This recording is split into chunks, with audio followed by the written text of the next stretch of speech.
and gone to the government and said, hang on a second, this was just a small religious group meeting. They have a right to plan protests. They have a right to take to the streets as activists to protest. This is why we have a democracy in the UK. We can hold our government to account. We have the right to protest.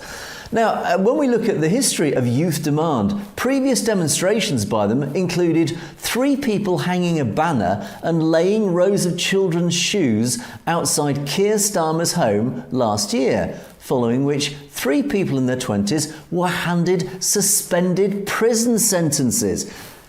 Just think about that. They laid out a row of children's shoes outside Keir Starmer's home last year. They were arrested, they were charged, and they were handed suspended prison sentences. What is happening in the UK? This is very concerning. This is why people like Vance and Trump are coming out publicly and saying, what is going on in the UK? You're supposed to be a democracy. Why is your government getting away with this? Now, Yvette Cooper, who is our Home Secretary, she was held to account on British media over the weekend. This is Yvette Cooper, our British Home Secretary, our government minister, responding to these accusations. Cooper, does it concern that you're presiding over a country where 20 police officers armed with lasers break down the door of a Quaker meeting house to arrest 6 women eating breadsticks and hummus, none of whom, by the way, 3 days later is charged with a single offence? Morning, Trevor. Good to see you this morning.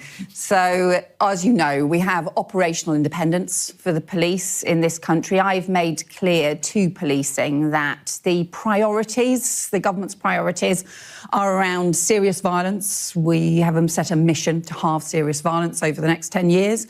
And also dealing with those neighbourhood crimes, the local crimes, particularly in town centres, that have the greatest impact on communities.